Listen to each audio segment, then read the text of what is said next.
La vida apareció en nuestro planeta hace más de 3.500 millones de años.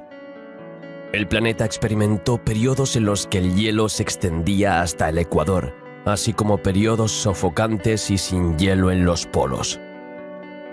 Las selvas de estas épocas geológicas se han convertido en el hogar de los renos en la actualidad.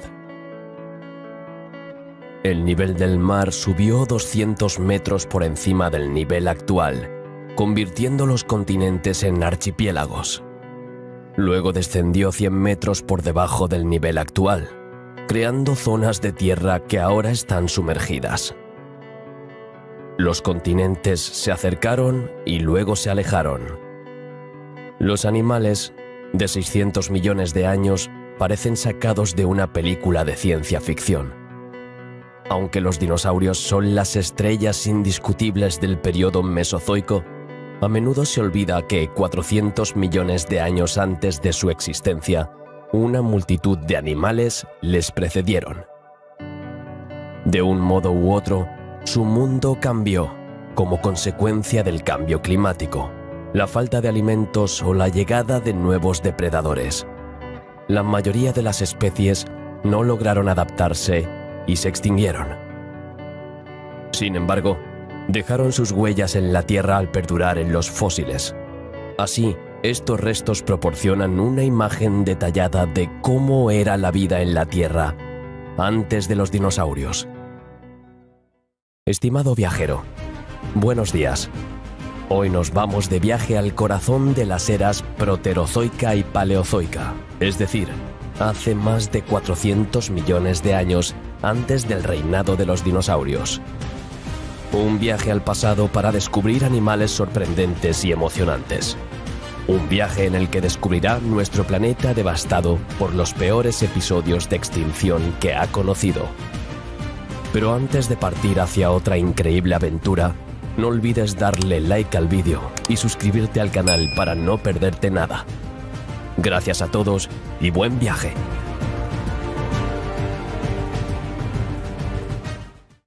Retrocedamos en el tiempo, mucho antes de la era de los dinosaurios, cuando la Tierra era una enorme bola de nieve, completamente congelada, cubierta de glaciares desde los polos hasta los trópicos. Cuando las erupciones volcánicas produjeron CO2 en grandes cantidades, se creó un efecto invernadero que permitió el calentamiento del planeta. El hielo se derritió y diferentes masas de tierra se unieron para formar un supercontinente llamado Rondinia. Está rodeado por un único océano llamado Mirovia. Los científicos utilizan la aparición y desaparición de animales para dividir los periodos históricos de la evolución de la Tierra. Estos periodos se dividen a su vez en épocas. En conjunto, constituyen 4 épocas que abarcan los últimos 635 millones de años. Comencemos nuestro viaje en el periodo edicardiano, hace entre 635 y 542 millones de años. Esto marca el final de la era proterozoica tardía y el comienzo de la historia de la fauna acuática. En el fondo de Mirovia, las bacterias y los microbios, traídos por la lluvia, comenzaron a cobrar vida. En 1946, el geólogo australiano Rex Sprigg estaba almorzando en las colinas de Ediacara, en Australia.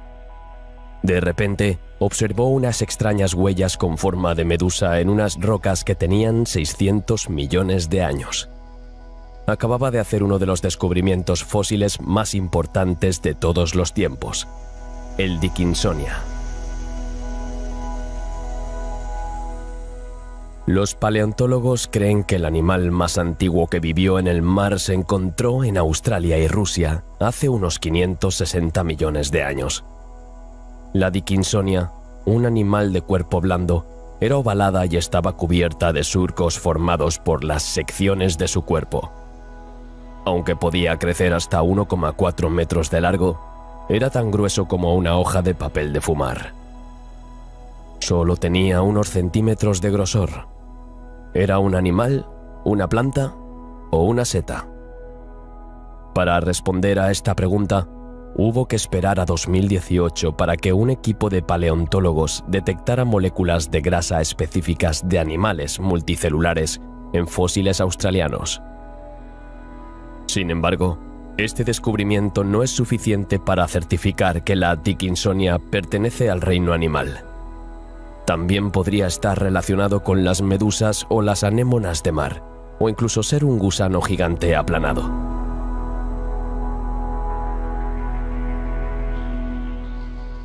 En 1957, 3 escolares ingleses encontraron un fósil con forma de hoja en un bosque de Leicestershire, que llevaron a un geólogo de la universidad local.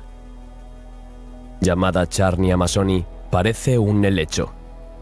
El descubrimiento de otros fósiles de Charnia en rocas antiguamente sumergidas indica que no era un miembro del reino vegetal. Este animal vivía en aguas profundas donde la falta de luz no permitía el desarrollo de las plantas. Desde su descubrimiento, se han recuperado otros ejemplares en rocas de Canadá, Rusia y Australia. Charnia no tenía esqueleto ni caparazón, y su cuerpo era blando. La mayoría de los fósiles miden unos 20 centímetros. Sin embargo, una especie relacionada con ella, Charnia wardi, de la que se tiene constancia en Canadá, tenía hasta 2 metros de longitud. Se supone que se anclaba al fondo del mar con un disco o espiga y crecía como una hoja en su tallo. Como no tenía boca ni intestino, probablemente se alimentaba filtrando o absorbiendo nutrientes de agua, como hacen sus parientes modernos, los crinoideos. Otro fósil del periodo edicárico procede también de las colinas de Ediacara. Bautizado como Kimberella, este animal medía hasta 15 centímetros de largo, 5 centímetros de ancho y 4 centímetros de alto. Tenía un solo pie ancho y musculoso para desplazarse. Se utilizó un caparazón blando pero robusto para retraer su cuerpo blando en caso de amenaza. En algunas rocas, las huellas del paso de Kimberella muestran una dentición. ¿Podría ser el ancestro del caracol?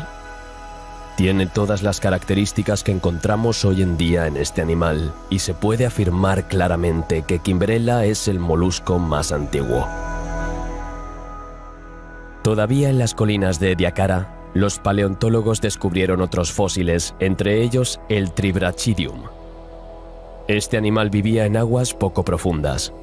Con un diámetro de 4 centímetros, se enterró en el fondo del mar, dejando apenas unos milímetros de su cuerpo semiesférico. En la parte superior, 3 ranuras partían del centro y se curvaban hacia los bordes como el triskel bretón. Estos creaban vórtices que canalizaban el agua hacia 3 pozos en la parte superior del animal. De este modo, podría extender partículas de alimentos. Según los investigadores, los parientes más cercanos del Tribrachidium en la actualidad podrían ser las anémonas o las estrellas de mar. El primer animal con caparazón se llamaba Claudina y parecía estar muy extendido. Se han encontrado fósiles en rocas calizas de África, Asia, América del Norte y del Sur, Europa y la Antártida. Su caparazón consistía en una pila de conos abiertos que formaban un tubo que correspondía a su hábitat. Los ejemplares más grandes miden 15 centímetros de largo y 6 milímetros de ancho. ¿Cómo se alimentó? ¿Cuál era su forma de vida? ¿Aterrizó en el fondo del mar o pudo enterrarse allí? Todo esto sigue siendo un misterio. En cualquier caso, la forma de alimentarse de estos animales marinos probablemente clarificó el agua y enriqueció su contenido de oxígeno. Esto favoreció la aparición de animales más móviles y energéticos, así como el desarrollo de sus ojos. Los agujeros perforados en algunos caparazones de la Claudina sugieren intentos de depredación de un animal sobre otro. Así, el escenario está preparado para el gran enfrentamiento que se produjo entre depredadores y presas en la era paleozoica. Al final de la era proterozoica, la Rondinia, el supercontinente de la época, se dividió en varios continentes. En primer lugar, alrededor de 560 millones de años, 3 continentes se separaron: Laurentia, Siberia y el inmenso Gondwanaland. Laurentia incluye la actual Norteamérica, sin Nueva Inglaterra ni Terranova, pero con el norte de Irlanda y Escocia. Siberia corresponde a la actual Rusia. Gondwanalandia incluye África, Sudamérica, la Antártida, India, China, el sudeste asiático, Australia y el sur de Europa. Hace 520 millones de años, un nuevo continente llamado Báltica se separó de Rondinia. Era similar al norte de Europa. Poco a poco, la apertura de un nuevo océano, Iapetus, separó a Laurentia de Báltica y Gondwana. Comienza el periodo Cámbrico, que marca el inicio de la era paleozoica y la aparición de una nueva vida exclusivamente marina. El yacimiento de fósiles más famoso del periodo Cámbrico se encuentra en la Columbia Británica, Canadá. Se trata del esquisto de Burgess, descubierto en 1909 por el paleontólogo Charles Doolittle Walcott. Este yacimiento ha provocado restos excepcionalmente bien conservados de una rica fauna de invertebrados que vivió en el Cámbrico medio hace 520 millones de años. Si hubieras buceado en el Cámbrico en busca de fauna macroscópica, te habrías encontrado con Alucigenia. En 1977, un extraño fósil llamó la atención del paleontólogo británico Simon Conway Morris. Era extremadamente delgado, midiendo solo 2 centímetros de longitud. Tenía un tronco blando erizado de espinas y se apoyaba en 10 pares de patas altas, como si caminara sobre zancos. Los 7 pares de patas traseras estaban equipados con garras, que debían utilizarse para avanzar. Los 3 pares de patas delanteras, que son más largas y delgadas, parecen estar cubiertos de una especie de plumas. ¿Eran órganos sensoriales? ¿O tenían la función de retener los alimentos suspendidos en el agua y llevarlos a la boca rodeados de dientes? La segunda hipótesis parece plausible, porque la abertura en la cabeza está revestida de espinas. Además, más atrás hay un conjunto de dientes en forma de aguja en la garganta. Se supone, por tanto, que los alimentos se masticaban una vez y se tragaban una segunda vez en la garganta. Gracias a los últimos avances en microscopía electrónica, el fósil de Alucigenia también revela un par de manchas oscuras en su cabeza. Pueden corresponder a los ojos. Gracias a estos avances científicos que permitieron una descripción más precisa de Alucigenia, los científicos se relacionaron con los onicóforos, un grupo representado por los peripatos, animales vermiformes que viven en bosques tropicales. Son parientes de los artrópodos, entre los que se encuentran los crustáceos y los insectos. Otro animal inusual del grupo de los artrópodos intriga a los científicos. Esto es Wiwaxia. Los primeros ejemplares fosilizados se encontraron en el esquisto de Burgess, pero se han registrado otros en China, Rusia, Australia y la República Checa. Su cuerpo ovoide, de 5 centímetros de longitud, estaba cubierto por 8 filas de placas superpuestas llamadas escleritos. Los escleritos actuaban como caparazón, para escapar de los ataques de los depredadores, y estaban rematados por 2 filas de púas de hasta 5 centímetros de altura. Además, las escamas de esta armadura natural, cargadas de estructuras microscópicas, reflejaban la luz como el lomo de un escarabajo. Esto fue suficiente para deslumbrar y disuadir a los atacantes de acercarse. Wiwaxia era, como mínimo, hospitalaria, ya que el examen de los fósiles muestra que en su espalda vivían conchas parecidas a las de las almejas. Por lo tanto, se supone que Wiwaxia simplemente se posó en el lecho marino y nunca excavó. Su alimento consistía en bacterias encontradas en el fondo del océano. A decir verdad, a los especialistas les cuesta ponerse de acuerdo sobre el lugar que ocupa Wiwaxia en el árbol de la vida. Algunos apuntan a sus parientes cercanos entre los gusanos marinos modernos. Otros sugieren que, dado que su órgano bucal recuerda al del caracol, es su ancestro. También están los que creen que no es ni un gusano ni un molusco, sino un representante de un grupo distinto que ya ha desaparecido. Entre los artrópodos, la estrella de estas eras geológicas sigue siendo el tribolito. Eran omnipresentes en los mares del Cámbrico y ocuparon todo tipo de hábitat, desde los arrecifes de coral hasta el fondo del océano, durante más de 270 millones de años. Hasta la fecha, se han registrado más de 20.000 especies. Hay tribolitos de todas las formas y tamaños, desde el tamaño de una uña hasta 70 centímetros. La mayoría de las especies medían entre 3 y 10 centímetros. Su cuerpo estaba dividido en 3 partes, tanto a lo largo como a lo ancho. Tiene una cabeza con 3 lóbulos de los que toma su nombre, un tórax y una cola. La cabeza consistía en una parte central bordeada por 2 mejillas que albergaban los ojos, compuestos por cientos de facetas, similares a los de una libélula. El cuerpo estaba dividido en otros segmentos, cada uno de los cuales llevaba 2 aditamientos, como antenas, órganos bucales o patas. Este patrón corporal difiere de una especie a otra. Algunos tenían espinas que se estiraban y retorcían en formas extrañas, mientras que otros tenían ojos posados en tallos sobre sus cuerpos. La mayoría vagaba por el fondo marino en busca de alimento y su morfología les daba una gran capacidad para vivir en su medio acuático. Sus dietas eran variadas: depredadores, carroñeros, comedores de limo o incluso filtradores. Se cree que sus parientes más cercanos son las arañas y los escorpiones. Primo lejano del tribolite, el marela fue apodado cangrejo de encaje por el paleontólogo Charles Doolittle Walcott, que lo descubrió en el esquisto de Burgess. Abundaban en las aguas del Cámbrico, habiéndose encontrado más de 25.000 ejemplares. Mide hasta 2,5 centímetros y tiene 2 largas extensiones en la parte superior de la cabeza, que van hacia atrás, lo que le da un aspecto de herradura. Más abajo, 2 pares de delgadas antenas en la boca le permiten probablemente orientarse en el fondo arenoso. Otro par de apéndices móviles en la parte inferior de la cabeza, más robustos y peludos, pueden haber tenido una función de propulsión para ayudarle a moverse. El resto del cuerpo está formado por entre 17 y 26 segmentos. ¿Cómo se alimentó la marela?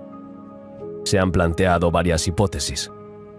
Podría haber sido un cazador y un carroñero, o bien filtraba el agua mediante sus múltiples patas equipadas con excrescencias en forma de hilo.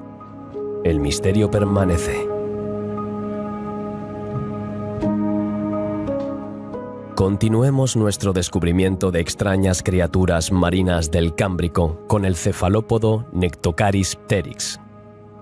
Aunque se sabe muy poco sobre este animal, los fósiles recogidos en el esquisto de Burgess proporcionan una información inestimable sobre la anatomía y el estilo de vida de esta criatura primitiva. Su cuerpo cilíndrico, blando y aplanado visto desde arriba, medía entre 2 y 5 centímetros.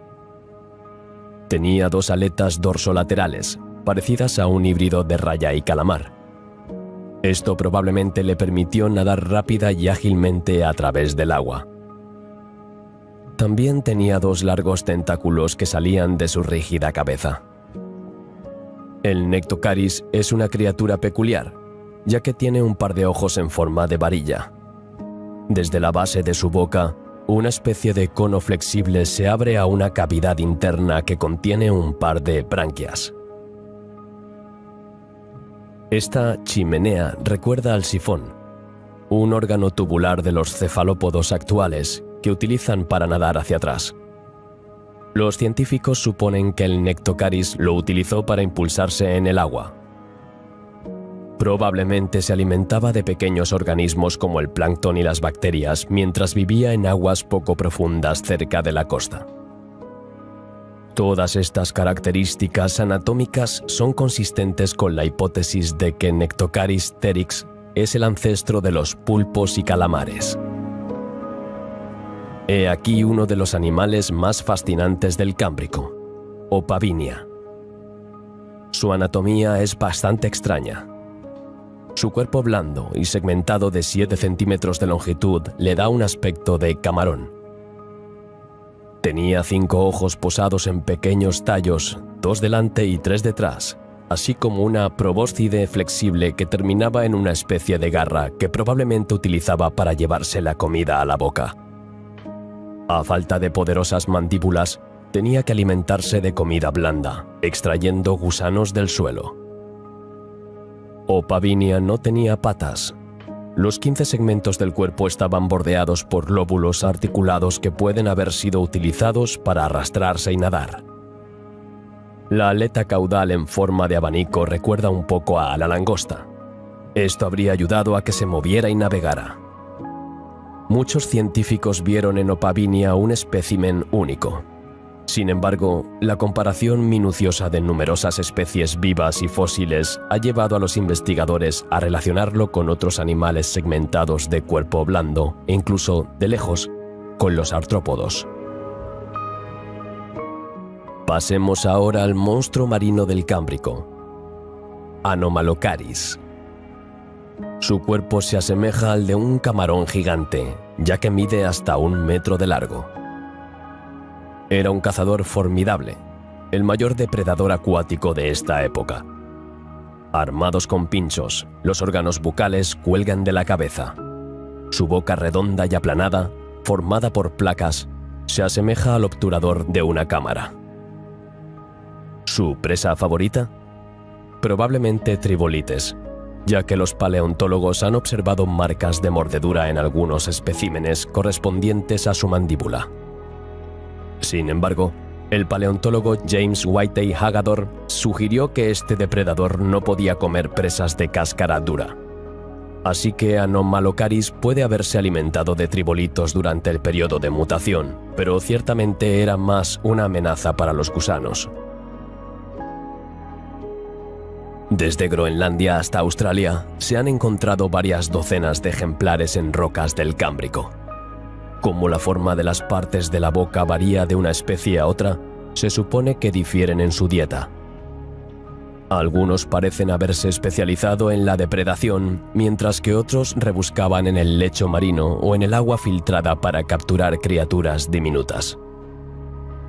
Con un diámetro de 2 centímetros, los ojos compuestos en forma de vara eran tan grandes como los de cualquier insecto y tenían hasta 16.000 facetas.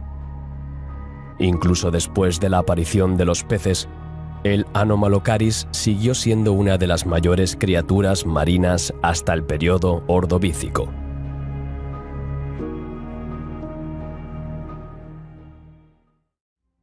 La Picaya gracilens, que tiene un tamaño aproximado de 1 pulgada, no era especialmente grande, ya que no medía más de 5 centímetros. Es una de las especies más antiguas conocidas del grupo de los cordados, al que pertenecen todos los vertebrados, incluido el ser humano. Picaya parecía una anguila. No tenía esqueleto, sino una notocorda, una estructura cartilaginosa flexible que recorría su cuerpo fusiforme como una columna vertebral. Un centenar de miómeros, pequeños haces musculares separados por tejido conectivo, permiten a la picaya nadar ondulando. Las vísceras de algunos ejemplares contienen barro fosilizado, lo que indica que rozó el fondo marino. La presencia de músculos, nervios y vasos sanguíneos sugiere un parentesco lejano con peces, reptiles y otros animales esqueléticos. Sin embargo, algunos aspectos de su morfología siguen siendo enigmáticos. Por ejemplo, los 2 largos tentáculos en la parte superior de la cabeza y los múltiples pares de pequeños apéndices justo debajo de la parte ventral.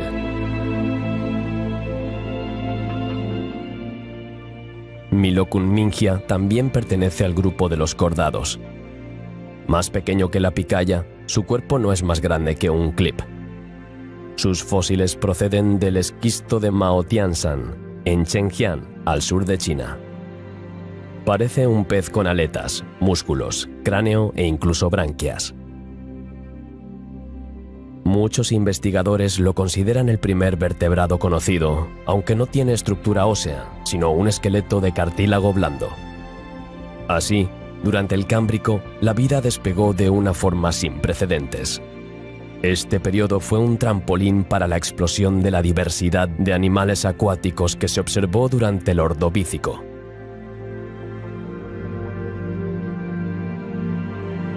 El periodo Ordovícico abarca 65 millones de años, comenzando hace 500 millones de años. Es el periodo de mayor fragmentación continental del Paleozoico. El inicio del cierre del océano Iapetus acerca a Laurentia a la Báltica. Entonces tuvo lugar la orogenia caledoniana, que creó los antiguos macizos de Europa y América del Norte, incluidos los Apalaches. La apertura del océano Rético separa a Avalonia de Gondwana. Avalonia, llamada así por la mítica isla de Avalon, donde se forjó Excalibur, la espada del rey Arturo, comprendía Inglaterra, Gales, el sureste de Irlanda, el norte de Francia, Nueva Escocia y Nueva Inglaterra. El mar de Tornquist separa la Báltica de Avalonia. En este periodo se produjo una nueva explosión de diversidad animal.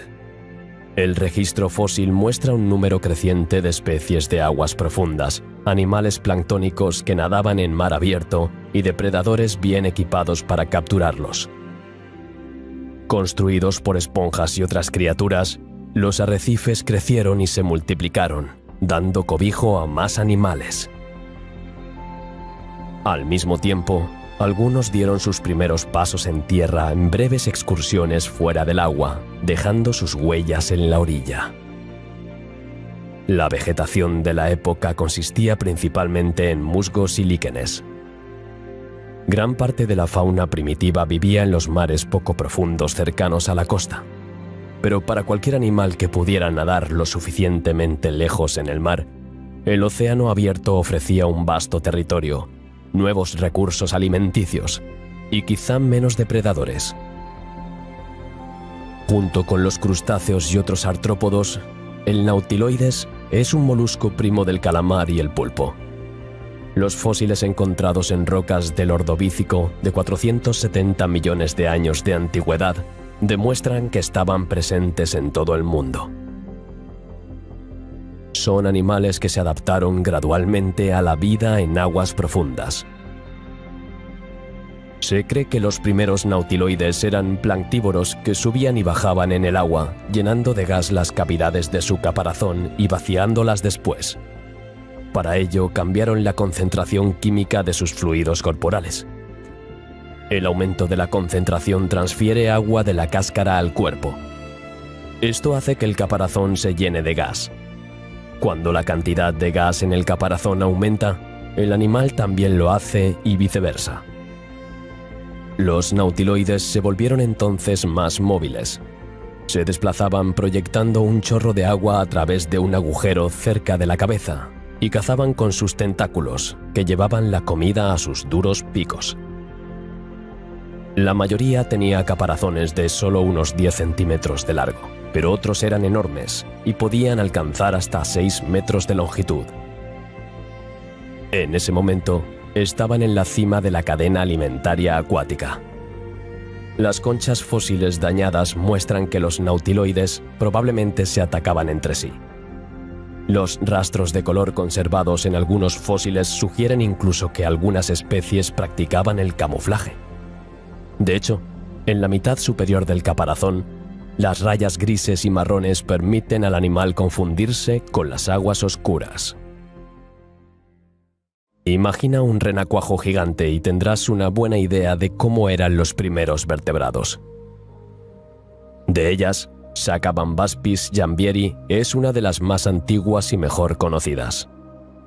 A menudo se le considera el pionero de los animales de esqueleto completo. Con una longitud máxima de 25 centímetros, llama especialmente la atención su cabeza, dotada de escudos óseos en la parte superior e inferior. Probablemente la protegían de los depredadores, especialmente de los grandes invertebrados.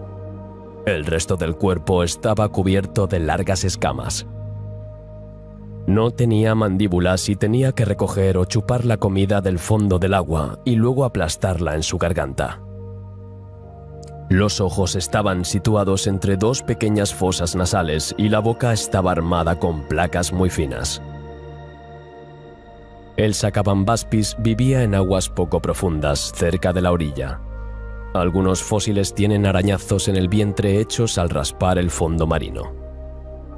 En la actualidad, los animales más grandes del mar son los vertebrados, es decir, las ballenas y los tiburones, aunque algunos calamares de aguas profundas compiten estrechamente con ellos. Pero hace cientos de millones de años, enormes ejemplares dominaban los mares, entre ellos el Pterigotus anglicus. Su nombre significa pez alado, porque el naturalista suizo Louis Agassiz, que lo describió por primera vez en 1839, pensó que era un pez grande. De hecho, pertenece a un grupo de artrópodos extintos, también conocidos como escorpiones marinos. Con un cuerpo que podía alcanzar hasta 1,80 metros, estaba emparentado con los Europteridos gigantes. Otras especies, sin embargo, eran más pequeñas, solo unos 50 centímetros. La mayoría vivía en aguas poco profundas, pero su aparición en la misma época en puntos del planeta separados por vastos océanos demuestra que eran perfectos nadadores. El Pterigotus se movía con 4 pares de patas. Un quinto par parecía más bien aletas. Estaba armado con 2 extremidades delanteras, 2 poderosas garras, perfectas para agarrar y matar a su presa. Su vista debía ser excelente porque tenía un par de ojos laterales gigantescos, además de un segundo par de ojos más pequeños en el centro de la cabeza. Su cuerpo fue construido para nadar y su cola plana probablemente fue utilizada como aletas para impulsarse. A pesar de su gran tamaño y su temible aspecto, el Pterogotus anglicus no sobrevivió a la catastrófica extinción masiva que acabó con su reinado acuático. Antepasados acuáticos de los 1000 pies, los eutiquinoides son artrópodos con un esqueleto externo, una cola puntiaguda y un cuerpo articulado con hasta 28 pares de patas.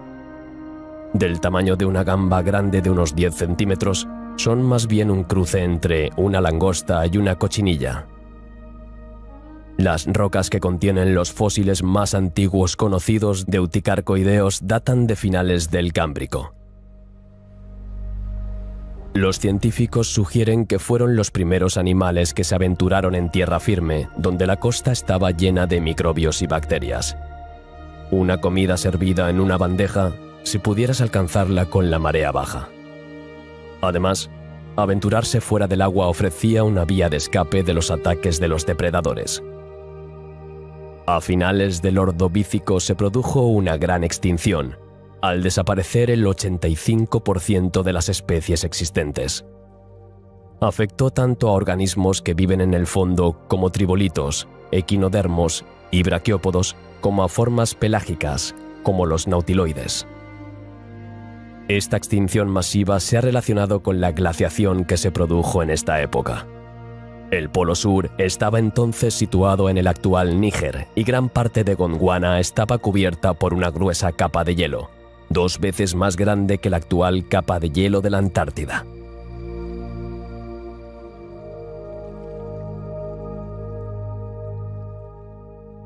Como resultado, el nivel del mar descendió 50 metros, secando los mares poco profundos donde antes prosperaba la vida.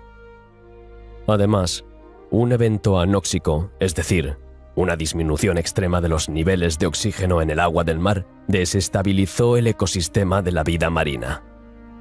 Lo que antes era un océano rebosante de vida, es ahora un océano de desolación. Esta crisis duró entre 1 y 2 millones de años, antes de dar paso al periodo silúrico, hace 435 millones de años.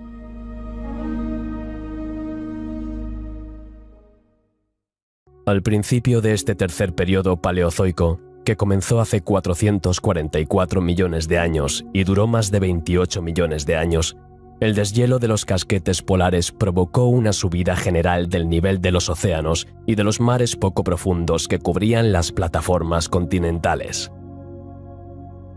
Tras el cierre del océano Tørkist, la masa de tierra Avalonia se unió a las masas de tierra Laurentia y Báltica. Así se formó el continente de la vieja arenisca roja, abreviado CVGR, que ahora se denomina de diversas maneras: Laureuropa, Euramérica o Laurusia. El enorme continente de Gondwana estaba separado de la CGR por el océano Rético y el Paleo Tetis. El Silúrico marca el inicio de la era de los peces, con el desarrollo de los vertebrados agnáticos, es decir, peces sin mandíbulas, que poseen una armadura externa ósea, llamados ostracodermos. Sin embargo, también hay vertebrados con mandíbulas, conocidos como gnatostomas, que aparecieron en el periodo ordovícico. Fue en el Silúrico cuando se produjo la terrestrialización de los invertebrados, es decir, oligoquetos, artrópodos y gasterópodos.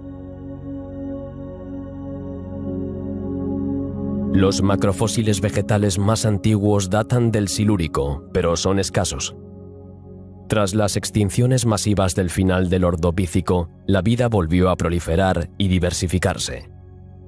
Los arrecifes de coral son numerosos en los arcos insulares que bordean el Pantalasa y el Paleo Tetis, así como en los fondos de los mares poco profundos. El clima cálido generalizado les permite extenderse mucho más allá de la zona intertropical.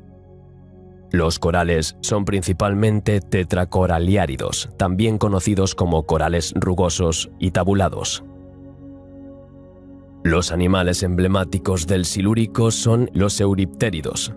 Ya presentes en el Ordovícico, su historia continuó y nunca se diversificaron tanto en forma y tamaño.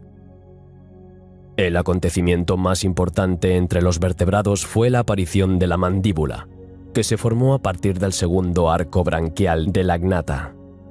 Los primeros vertebrados con mandíbulas o gnatóstomos fueron los acantoidos, con sus aletas espinosas, y los placodermos, cuya parte delantera del cuerpo estaba encerrada en un caparazón óseo. El placodermo fue el primer vertebrado con mandíbulas y dientes móviles, apareciendo en el Silúrico inferior. También introdujo un número par de aletas, que posteriormente evolucionaron hasta convertirse en las extremidades de los vertebrados terrestres. Los especímenes de una especie de 380 millones de años de antigüedad encontrados en la formación Goyo, un yacimiento fósil de Australia Occidental, contenían embriones fosilizados. El placodermo es, por tanto, uno de los primeros vertebrados conocidos que ha producido crías completamente desarrolladas en lugar de poner huevos. Pero la característica más llamativa y extraña del placodermo son las placas óseas que cubren la cabeza y la parte superior del cuerpo. Esta armadura demuestra que los mares silúricos eran un entorno despiadado, en el que los peces se comían unos a otros, por no hablar de la amenaza de los depredadores invertebrados, como los nautiloides y los escorpiones marinos. El placodermo esperaba a su presa, acechando en el lecho marino o cazando en mar abierto. Dunkleosteus destaca como el placodermo más grande, llegando a alcanzar los 6 metros de longitud y con unas mandíbulas capaces de ejercer una fuerza de 500 kilogramos. Otros ejemplares, en cambio, se alimentaban de plantas marinas. Por ejemplo, el Titanictis, uno de los más impresionantes con sus 8 metros de longitud y su peso de 1 tonelada, carecía de dientes. Probablemente filtraba plancton en suspensión en el agua, como el actual tiburón ballena. Sin embargo, los placodermos gigantes eran raros y la mayoría de ellos medían entre 30 centímetros y 1 metro. Los placodermos se encuentran en todo el mundo, viviendo en agua dulce y en el mar. Cuando se extinguieron a finales del período devónico, dejaron los océanos a 2 grupos. Los peces de esqueleto óseo, a los que pertenecen la mayoría de los peces actuales y que incluyen a los ancestros de los vertebrados terrestres, y los tiburones y rayas de caparazón blando. Según los fósiles de Acantodonte, los tiburones, junto con sus primas las rayas, son descendientes de este grupo de vertebrados gnatósteos que aparecieron hace unos 400 millones de años. Los acantoidos se caracterizan por tener largas espinas óseas en la parte delantera de sus aletas pectorales, pero también en las dorsales y anales. Sus cuerpos estaban cubiertos de pequeñas escamas cuadrangulares. Al igual que los tiburones, tenían una cola heterocercal, es decir, con dos lóbulos desiguales. Algunos acantoidos eran depredadores que utilizaban sus grandes ojos para detectar a sus presas. Otros carecían de dientes y se contentaban con filtrar el agua. Estos depredadores florecieron en todo el mundo, colonizando mares y ríos hasta que se extinguieron en el Pérmico, unos 250 millones de años antes de nuestra era. La invasión de los continentes continuó con la aparición de los primeros artrópodos terrestres y de plantas más grandes como la Coxonia. La vida terrestre se limita a una estrecha franja de humedales alrededor de ríos y lagunas. Los mejores candidatos al título de animales terrestres pioneros son los ancestros de los actuales milpies y escolopendras, el grupo de los miriápodos. Neumodesmus neumani era una criatura relativamente pequeña que medía poco más de 2 centímetros de largo. Sin embargo, su característica más llamativa era su gran número de patas. Tenía hasta 40 pares. Los agujeros que recorren su cuerpo le permiten respirar, proporcionando oxígeno a sus células. También muestran que el animal vivía en tierra. El Palaeolophonus es uno de los escorpiones más antiguos conocidos. Aunque se desconoce su tamaño exacto, probablemente no medía más de 8 centímetros. Este pequeño tamaño puede haber sido una adaptación a la falta de alimentos disponibles en esa época. Su cuerpo ovoide era plano y su larga cola tenía un aguijón en el extremo. La característica más llamativa del Palaeophonus son sus grandes garras. Es posible que se utilizaran para la captura y la defensa, y podrían haber supuesto una grave amenaza para las presas más pequeñas. En cuanto a la vegetación, apareció un tipo de planta primitiva, la Coxonia. El tamaño de la Coxonia varía desde unos pocos centímetros hasta 1 metro de altura. El análisis microscópico revela un sistema vascular funcional. Esto le permitía transportar el agua y los nutrientes del suelo a través del tallo, asegurando así un suministro constante de agua. Por lo tanto, la Coxonia podría adaptarse fácilmente a los periodos de calor y sequedad y sobrevivir a ellos. También se han encontrado estomas en fósiles de Coxonia. Son pequeños agujeros en la pared de la cutícula que permiten el intercambio de gases con las células. Por lo tanto, son su sistema respiratorio, sin el cual no habría podido desarrollarse. Sin raíces, hojas ni flores, consta de tallos finos y ramificados. Los tallos terminan en una estructura en forma de trompeta llamada esporangio, que sirve para esparcir las esporas fuera de la planta para colonizar los alrededores.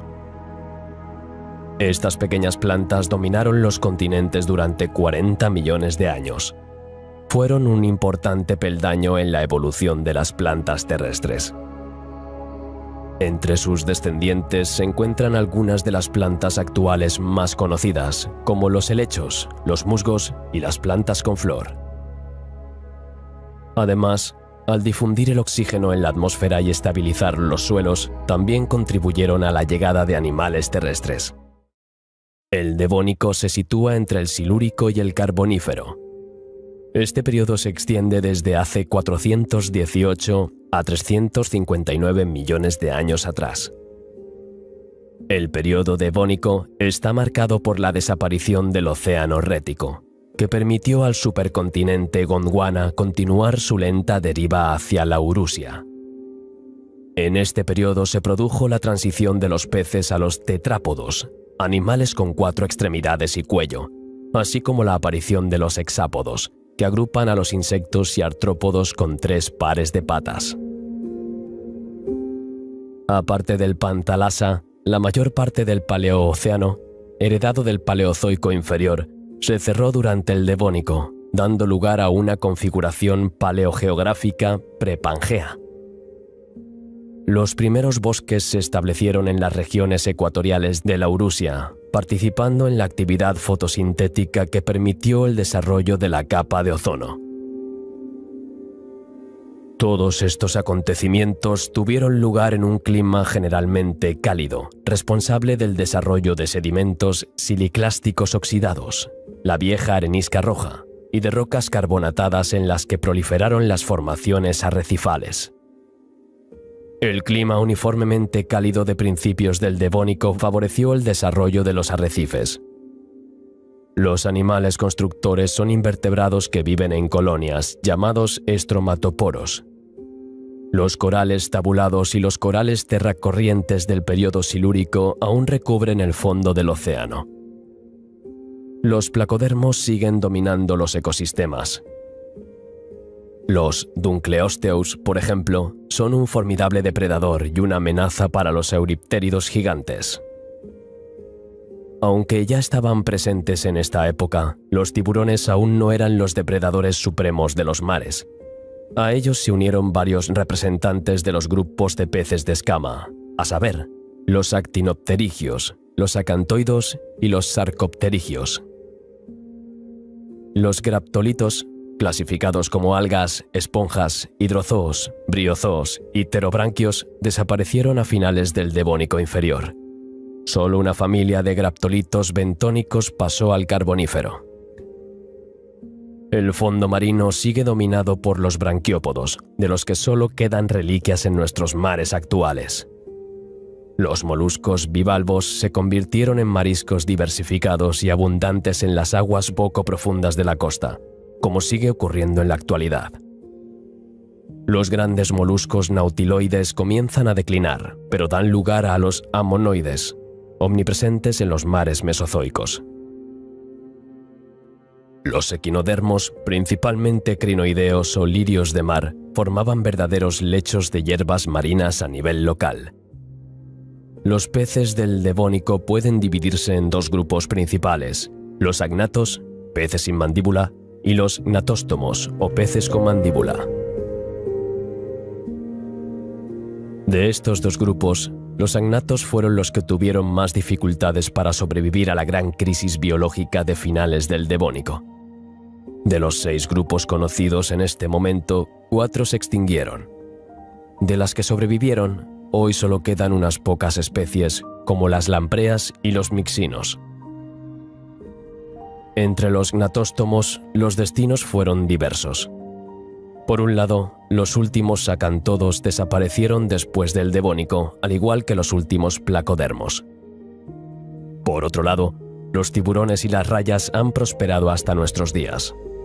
En el Devónico aparecieron varios subgrupos de sarcopterigios y uno de ellos fue el origen de los primeros tetrápodos, un notable éxito evolutivo con 29.000 especies actuales, sin contar todas las que se han extinguido. En la actualidad, solo una decena de especies de peces, junto con los celacantos y los peces pulmonados, pertenecen a los sarcopterigios. Los actinopterigios, los peces con aletas de raya, son un éxito evolutivo innegable, con cerca de 29.000 especies que recorren actualmente las aguas del mundo, lo que los convierte en el mayor grupo de vertebrados. El Eustenopterón fue uno de los sarcopterigios que pudo llegar a conquistar la Tierra.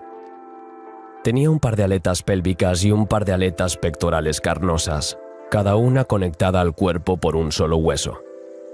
Estos huesos son análogos a las extremidades óseas de los tetrápodos terrestres, anfibios, reptiles, aves y mamíferos. En estos peces con aletas carnosas, la vejiga natatoria está modificada para permitir la respiración de aire. Las extremidades óseas se utilizaban para remar en el agua, pero también para arrastrarse por la orilla. Todo indica que el Eustenopterón podría haber alcanzado 1,8 metros de longitud. Sin embargo, la mayoría de los paleontólogos coinciden en que nunca llegó a salir del agua. El Tiktaalik, gracias a ciertos aspectos de su anatomía, parece estar cerca de los animales terrestres. Se descubrió en la isla de Ellesmere, en el archipiélago ártico canadiense. Mide hasta 2,5 metros y tiene la cabeza aplanada, que puede girar gracias a un cuello móvil. Los agujeros, que podrían asimilarse a las fosas nasales, probablemente le permitirían respirar en tierra. Sus aletas, dotadas de fuertes huesos y una articulación comparable a la de una muñeca, podrían haberle ayudado a levantarse. Así equipado, probablemente podría moverse en aguas poco profundas, pero también recorrer cortas distancias a lo largo de la costa. Al igual que el cocodrilo, debió de recorrer ríos y pantanos utilizando sus poderosas aletas y su cuello móvil para cazar otros peces, a los que despedazaba con sus afilados dientes. Se supone que Tiktaalik no permaneció mucho tiempo fuera del agua, basándose en las impresiones dejadas en las rocas en las que se encontraron sus fósiles. La transición de los peces a los tetrápodos es uno de los acontecimientos clave en la historia de la vida terrestre, que condujo a la colonización de la superficie terrestre por los vertebrados. Sin embargo, para que se produjera este cambio había que resolver dos grandes problemas: poder respirar fuera del agua y desplazarse caminando. Acantostega e Ichthyostega se encuentran entre los vertebrados con patas más antiguos conocidos. Por lo tanto, proporcionan pistas esenciales para este misterio. El Acantostega es un puente entre las especies de peces con robustas aletas en forma de extremidades, como las de Tiktaalik, y los primeros animales capaces de vivir en tierra. Los fósiles de Acantostega miden unos 60 centímetros. Tenía una cabeza plana, branquias para respirar en el agua y una gran aleta caudal, ideal para nadar. Pero también tenía pulmones que le permitían respirar aire en la superficie. A juzgar por su morfología y por las plantas acuáticas fosilizadas en los yacimientos de Groenlandia donde se encontró, vivía en ríos poco profundos y pantanos. Remaba con sus patas entre la vegetación en busca de pequeñas presas. Sus pies palmeados terminaban en 8 dedos, pero la falta de articulaciones significa que las patas probablemente se esforzaban por soportar su peso en el suelo.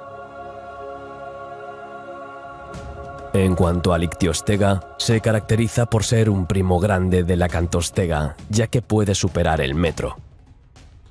También debió vivir principalmente en el agua, como atestiguan su poderosa aleta caudal y sus branquias. Sin embargo, parece estar mejor adaptado a la vida en tierra, ya que sus costillas y sus miembros de 7 dedos son más robustos y por tanto pueden soportar mejor el peso. Sin embargo, no podía caminar como los vertebrados terrestres actuales. Puede haber tenido que usar sus patas delanteras para arrastrarse como una foca. En cuanto a las patas traseras, probablemente servían de apoyo adicional. Este desarrollo de la vida terrestre y acuática se vio interrumpido por la tercera gran crisis biológica de la historia de la Tierra. Hace 374 millones de años se produjo una nueva extinción masiva en la transición entre el Frasniano y el Fameniano, dos etapas del período devónico. Mientras que la extinción masiva del Ordovícico fue un evento único y repentino, la extinción masiva del Devónico fue una serie de eventos que abarcaron 3 millones de años. Se produjo un calentamiento climático en el que la temperatura alcanzó los 30 grados. Además, numerosos impactos extraterrestres debilitaron la biosfera. En las entrañas de la Tierra, bajo la actual Siberia, hierve un océano de magma a punto de estallar. Se está formando una pluma gigante que se desprende del magma, lista para explotar a través de la corteza terrestre. Los gases sobrecalentados son expulsados desde las profundidades de la Tierra. El agua hierve. Los terremotos submarinos destruyen los arrecifes. Las erupciones son desproporcionadas. Miles de toneladas de roca fundida se vierten en los océanos. A finales del Frasnian se produjo una escasez de oxígeno en todo el mundo. Este fenómeno se denominó evento Kellwasser. Cuando la lava fundida entra en contacto con el agua del mar, genera sustancias tóxicas como metales, plata, oro, cromo, hierro, magnesio y otros.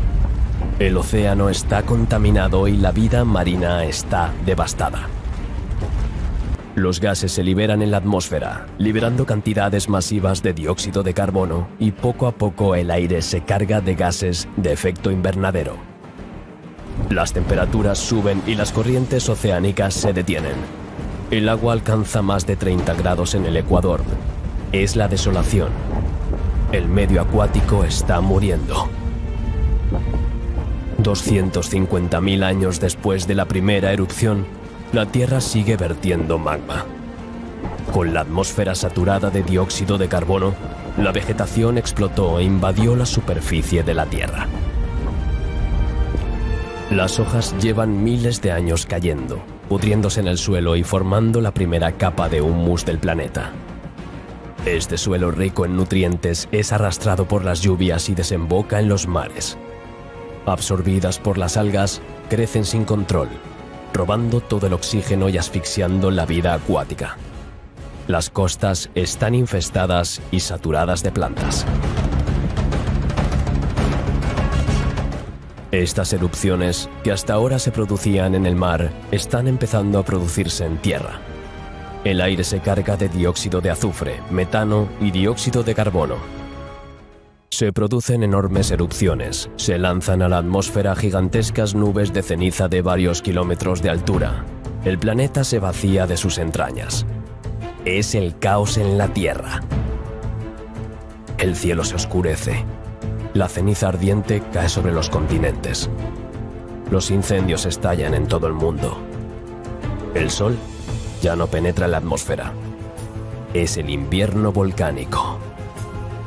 Las temperaturas de alrededor de 30 grados descienden 20 grados y el plancton que constituye la base de la cadena alimentaria desaparece. Los huevos de los peces están diezmados. Es una masacre. La salvación llegó de la mano de los árboles productores de oxígeno. Las temperaturas acabaron estabilizándose. Las estaciones volvieron a aparecer y la vida se diversificó de nuevo. Esta extinción se llevó entre el 50 y el 70% de las especies. A principios del Carbonífero, los continentes Larusia y Gondwana se volvieron a formar en un único continente, la Pequeña Pangea. Al este, el océano que intercambió la Pequeña Pangea se llama Prototetis. Estas masas continentales están rodeadas por el superocéano Pantalasa. Este movimiento de las placas tectónicas hace subir el nivel de los océanos, ahogando un gran número de plantas. En los mares, cada vez aparecen más peces con espinas. Sin embargo, en los océanos predominan los equinodermos y los crinoideos que pululan por el fondo. En los inmensos y frondosos pantanos, además de los artrópodos que reinaban, evolucionaron los tetrápodos y anfibios que aparecieron en el período devónico, así como los primeros reptiles. En tierra, los helechos del devónico fueron dando paso a los árboles de corteza y semilla. Durante los incendios o las inundaciones, estos árboles y plantas quedaban enterrados. Luego se descomponen. Así, conservada bajo la materia orgánica en crecimiento, esta materia vegetal, enterrada en profundidad y calentada durante millones de años, se transforma en carbón. Este proceso se llama carbonización. Hace 330 millones de años, las condiciones para la formación de carbón eran tan favorables que el periodo se denominó Carbonífero. Los amos de las selvas del Carbonífero eran un grupo de plantas vasculares, la más común de las cuales se llama lepidodendrón. Esta majestuosa planta, que puede trepar hasta 30 metros de altura, tenía un tronco de 1 metro de diámetro. El crecimiento inicial fue ascendente, rápido y sin ramificaciones. Cuando este único y enorme brote llegó a la copa, el árbol se abrió en una hermosa corona de ramas, cuyas puntas llevaban conos que contenían las esporas. Otra planta terrestre del período carbonífero, Glossopteris, se encontró en las rocas de América del Sur, el sur de África, Madagascar, la India y Australia. A pesar de que esta planta es uno de los principales componentes del carbón, se sabe poco sobre ella. Era una planta leñosa con un tronco de 80 centímetros de diámetro. Por lo tanto, es concebible que Glossopteris también pueda tener hasta 30 metros de altura. El Carbonífero fue una época de insectos gigantes.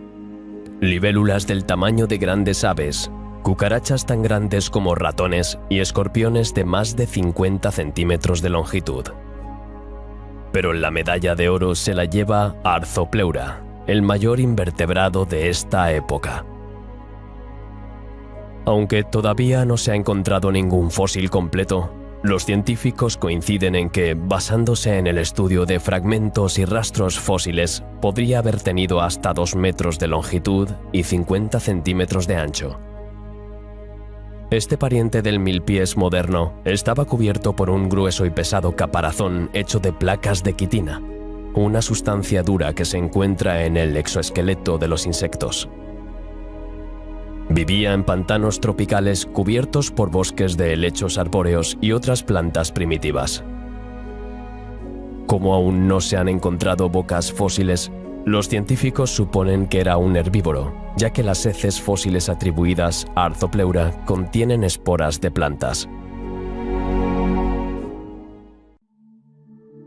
Balanerpeton woodi se encontró en el famoso yacimiento escocés de East Kirkton dentro de troncos de árboles fósiles huecos. Es concebible que este fuera el último refugio que estos pequeños anfibios encontraron para protegerse de un desprendimiento fatal. La morfología de Balanerpeton es inusual. Con su cráneo redondeado y su cuerpo alargado de unos 20 centímetros, parece una salamandra. Sus muñecas y tobillos, bien osificados y robustos, sugieren una locomoción terrestre. Tiene una gran abertura timpánica en la parte posterior del cráneo, que forma una ventana redondeada, útil para detectar los sonidos del entorno. Es uno de los pocos anfibios fósiles que tiene unos 40 dientes en la mandíbula superior, mientras que en la inferior solo hay unos 20. Por tanto, su dieta era carnívora, incluso insectívora. En cuanto a los reptiles y lagartos, el Hylonomus es el espécimen más antiguo. El primer descubrimiento de fósiles de Hylonomus se produjo hace más de 150 años en la isla canadiense de Nueva Escocia, que en el período carbonífero se encontraba en el trópico. Estos estaban enterrados dentro de un tronco de árbol hueco y fosilizado. Estos árboles crecían lejos del agua, señal de que el Hylonomus había evolucionado lo suficiente como para pasar su vida en tierra. Vivía recorriendo los bosques en busca de insectos y milpiés. Su cuerpo medía aproximadamente 25 centímetros de largo, incluida la cola. Hylonomus revela los albores de los reptiles y con ellos la aparición del huevo amniótico que les permitió liberarse del medio acuático. Los vertebrados pudieron entonces colonizar la Tierra y los reptiles la dominaron durante más de 200 millones de años. La vida animal en el Carbonífero también se caracterizó por el desarrollo de insectos gigantes. La Meganeura destaca como embajadora de las libélulas gigantes. Con sus 30 centímetros de longitud y 70 centímetros de envergadura, podría compararse con el tamaño de una paloma moderna. Volando sobre ríos y lagos, se alimentaba de pequeños insectos que podía detectar con sus agudos ojos. Entonces, ¿a qué se debe el enorme tamaño de los animales del período carbonífero? La cuestión sigue siendo objeto de debate. Sin embargo, la explicación más común radica en el contenido de oxígeno del aire. Hoy en día es del 21%, pero en el periodo carbonífero llegó a ser del 35%. Este enorme suministro de oxígeno procedía de la exuberante vegetación de los bosques. Como el oxígeno favorece el crecimiento, los insectos, anfibios y otros invertebrados se benefician de él. Los corales solitarios o coloniales construyen importantes arrecifes en las aguas cálidas del Paleotelio. También se desarrollaron los braquiópodos, los equinodermos y los moluscos. En este último grupo, las goniatitas son de gran interés estratigráfico. Mientras que algunos estegocéfalos experimentaron el medio terrestre, otros evolucionaron en un medio acuático. Este es el caso de Crassigyrius scoticus. Este fósil de renacuajo gigante fue descubierto en unas antiguas minas cerca de Edimburgo. Tenía hasta 2 metros de largo. Con su gran cráneo y sus extremidades atrofiadas, el Crassigyrius scoticus vivía en aguas dulces poco profundas como una serpiente. Además, su pelvis y columna vertebral, poco osificadas, le permitían cierta flexibilidad. Carnívoro, con tendencia a comer pescado, tenía varios colmillos dentro de la boca, incluso en el paladar. Además, su cinemática craneal, comparable a la de las serpientes, atestigua que el animal podía abrir bien sus mandíbulas, tragando así presas mucho más grandes que él. Otro estegocéfalo loco vivió en el periodo carbonífero. Este era Spatycephalus mirus. Su cráneo es de tamaño modesto, de unos 20 centímetros de largo y aplanado como un frisbee. En la parte superior del cráneo hay unas extrañas cuencas oculares con forma de judía que están muy juntas. Estas pueden albergar globos oculares, glándulas u órganos electrosensoriales para detectar a las presas. Otra característica de Spatycephalus es su dentición. Tiene muchos dientes pequeños y finos, pero no tiene colmillos. Solo el hueso de la mandíbula inferior tiene unos 120 dientes. Las puntas de los dientes estaban provistas de pequeñas válvulas, lo que indica que debía tragar grandes cantidades de agua o barro, que filtraba para extraer pequeños invertebrados o peces. Durante el Carbonífero tardío, el planeta volvió a enfriarse y, aunque el continente de Laurasia experimentó temperaturas relativamente suaves, no ocurrió lo mismo en el sur. De hecho, el continente de Gondwana estuvo parcialmente cubierto por el hielo, y esto duró unos 80 millones de años hasta el comienzo del Pérmico. El Pérmico comenzó hace unos 295 millones de años. Duró unos 50 millones de años. Este periodo cerrará la era paleozoica de forma muy significativa. La masa terrestre de Siberia-Kazajistán colisionó con Gondwanalandia. Esta nueva colisión condujo a la formación de Pangea, 450 millones de años después de la ruptura de Rondinia. Fuera de Pangea quedan algunos bloques continentales. Se trata de China del norte y del sur.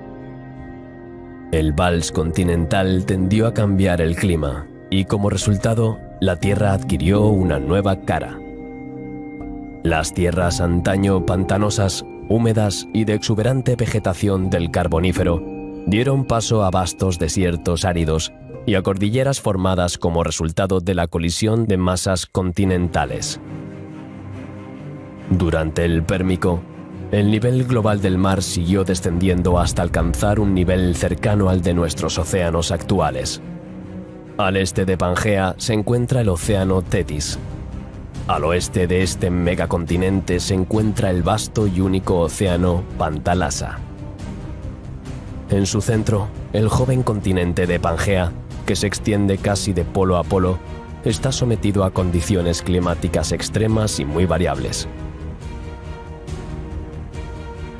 Las temperaturas pueden variar de 0 a 40 grados centígrados en un mismo día. El Polo Sur ha permanecido congelado desde la glaciación que comenzó a finales del periodo Carbonífero. En cuanto al resto del continente, el clima es más bien seco y árido. Esta reunificación de todas las masas continentales hizo que la fauna terrestre fuera bastante uniforme. Entre los vertebrados continentales, los reptiles se convirtieron en predominantes y suplantaron gradualmente a los anfibios. Se ha asistido al surgimiento de los amniotas.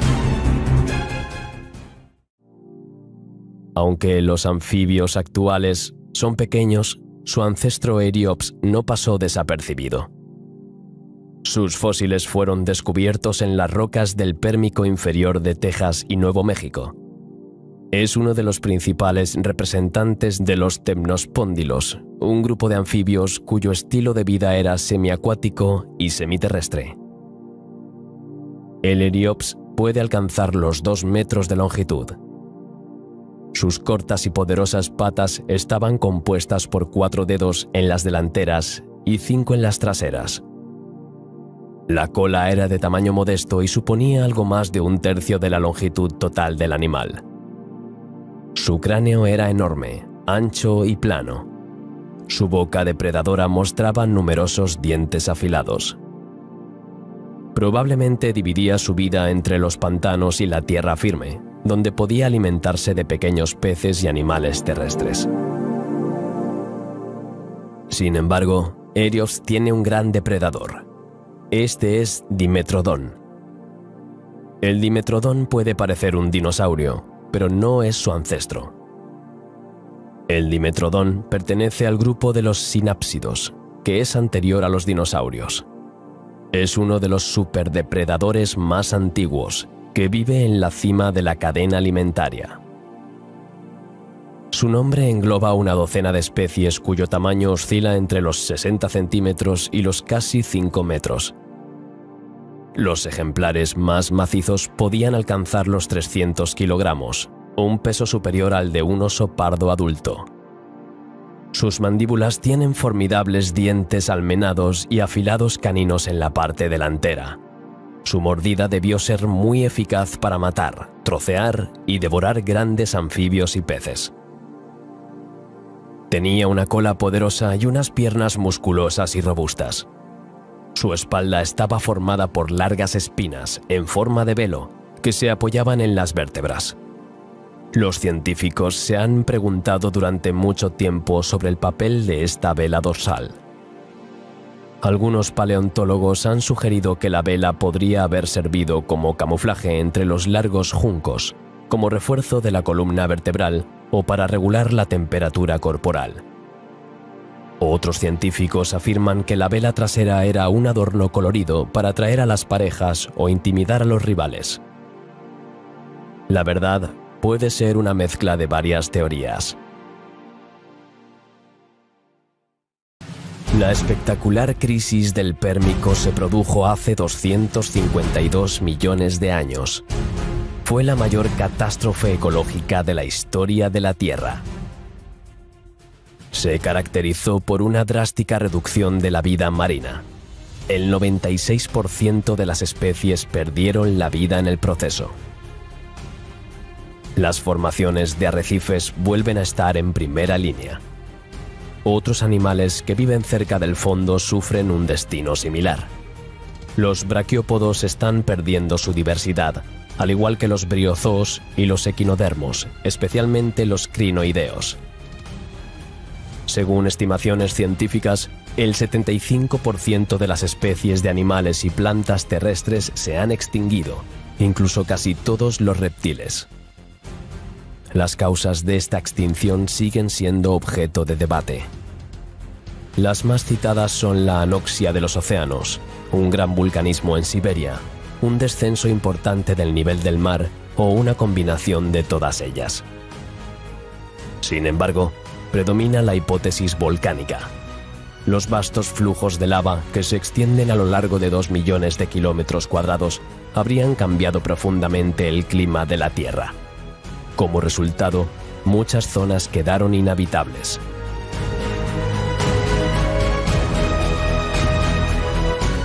Las plantas parecen ser las primeras en verse afectadas.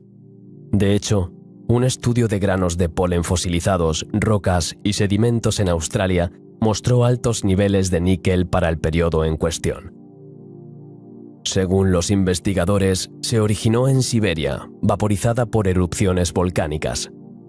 Se extendió por la atmósfera y se depositó en varios lugares geográficos. Poco a poco, envenenó la vida vegetal, que disminuyó. La desaparición de las plantas afectó entonces a toda la cadena alimentaria, primero los herbívoros y luego los carnívoros. El níquel también contaminó los océanos, que ya sufrían el calentamiento global. Del mismo modo, al aumentar la temperatura de la Tierra hasta los 50 grados centígrados, se evaporó el metano de los océanos, un gas de efecto invernadero que habría agravado este calentamiento natural del planeta, al reducir la cantidad de oxígeno en la atmósfera. La crisis del Pérmico-Triásico marcó así el final del Paleozoico y el comienzo del Mesozoico. Varias especies sobrevivieron a esta extinción masiva. Los especialistas los denominan fauna catastrófica. Entre ellos se encontraba el Lystrosaurus, un reptil mamífero, parecido a un cruce entre un perro y un jabalí, antepasado lejano de los actuales mamíferos que se extendieron por la superficie de Pangea. A medida que la vida seguía evolucionando, no tardaron en surgir nuevas especies. Los dinosaurios dominaron la Tierra durante todo el periodo Mesozoico.